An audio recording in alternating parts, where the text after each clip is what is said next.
If you want to continue to follow our adventure, click subscribe. So you don't miss anything, click the bell notification. There's a lady, her name's Mary, and she's been commenting, I would say several times a day, for about a month now. She was really trying to research whether this lifestyle was a suit for her or not. Well, of course, when I first met her, I really felt like she was very gung-ho about this lifestyle. Well, over the next few months, she started researching a lot of different sources, reading different magazines, reading different books. As a matter of fact, one of the books she read was about the Dahmer Party. For those of you that don't know who the Dahmer Party is, I don't have a lot of experience about them. I mean, I watched a documentary on it a few years ago. What they did was they were going to go out west to pan for gold back in the 1840s. Well, what happened was they ended up getting stuck in the mountains in the middle of the winter, and a lot of them died. I don't want to get into all the gruesome details. There was a lot of newspapers really promoting this idea, go out west, and you know, the roads are all paved, basically. Perfect roads, you're going to find water no matter where you go. There was one guy who wrote a book, apparently, about how to get out there, and come to find out he never went. Well, and the guy who was writing the book was trying to establish a town. So he was trying to get everybody to go through this town so he could make money. Well, the reality was, and this is where my channel comes into play a lot, is the reality is things aren't always as written. Usually money is the reason why people are doing things and saying things, trying to get people to spend their money, of course. So she's been really researching a lot of different areas. Just the other day, she sent me an article about a magazine about this guy who does a lot of hiking. He doesn't even filter his water because he can't carry that much weight, so he drinks water right out of the streams, knowing that he's going to get parasites and different things.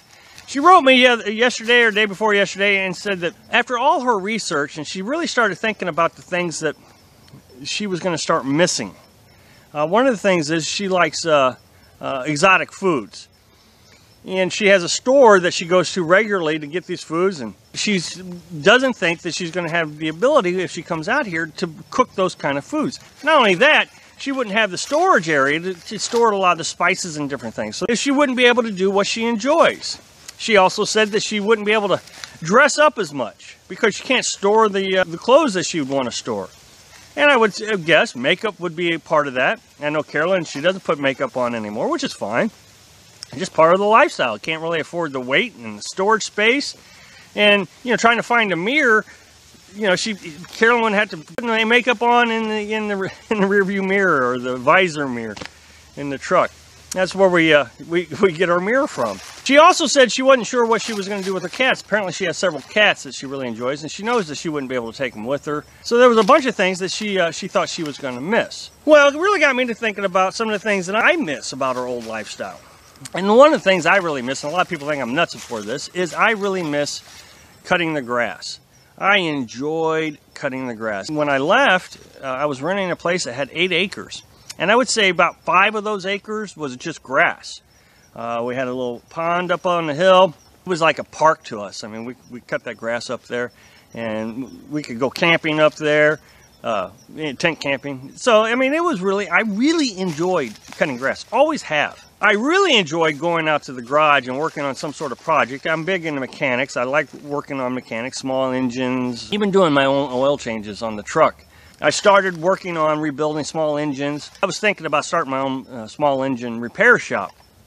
So I really enjoyed all that. Well, out here, I barely even have a set of tools that I can do anything with. And when you're out here, just the other day, I was putting some insulation in the truck. And it was styrofoam insulation. And I was just having to cut it with a knife and a tape measure. Well, I have no saw tables. I have nothing that I could work from. I couldn't use the tailgate because I was having to walk in and out of the camper. So if I'd have been using the tailgate, I'd have been walking on the styrofoam. So that meant I had to cut it on the grass.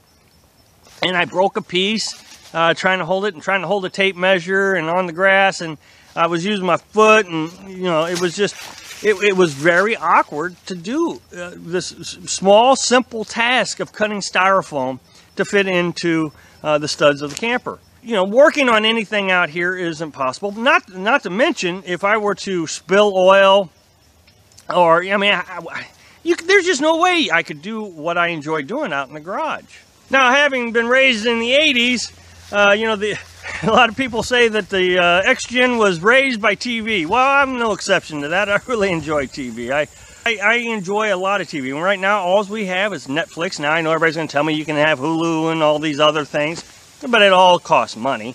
So, but that was one of the sacrifices I had to have was TV. Well, there's a lot of things I do miss. Now, what Mary did, and I thought I really wanted to pass this on, she made a list of things that she was going to miss. And she even put numbers to it. I mean, I don't understand her system she used, but I really got thinking about this. If you started making a list of everything you do throughout the day, okay, and you said, I miss eating a specific type of food, and I won't be able to do that on the road, and you listed that as a 10, 1 to 10. 10 being I'm going to miss it the most, 1 being I'm not going to miss it hardly at all. And you did that, and you said, okay, I'm going to miss this, and I'm not going to miss this, and then you started adding it all up. And then make another list that says, okay, I'm going to enjoy this part of the lifestyle, I'm not going to enjoy this part of the lifestyle, you know, and list it all, like going to the bathroom in the bucket. Are you going to enjoy going to the bathroom in the bucket? Is that a 10, or is that a 1, or is that somewhere in between? And so whatever you have, okay, whatever number is higher, maybe that will help you make the decision that this is a lifestyle that you're going to really want to do. Now recognize, and I think this is very key, that the dream is bigger sitting on your couch in the house than it is when you're actually out here. I mean, I can really attest to this, that when I was sitting on the couch dreaming about all the exotic places I was going to see and all the things I was going to do, and when we got out here, and the reality is, well, we kind of stick around here for 2 weeks, and then we move on to the next location for 2 weeks, and occasionally we get to see some really cool stuff. But it's occasionally. This is just life living in a van. So if you have this perception, your list of, you know, the things that you're going to really enjoy about this lifestyle is going to be skewed. If you say that I'm going to enjoy going to the bathroom in a bucket, and you give that a 7 or 8, when you get out here, that number may drop down to a 4 or 5. Thanks, Mary. Thanks for watching. Like if you like the video, and happy travels.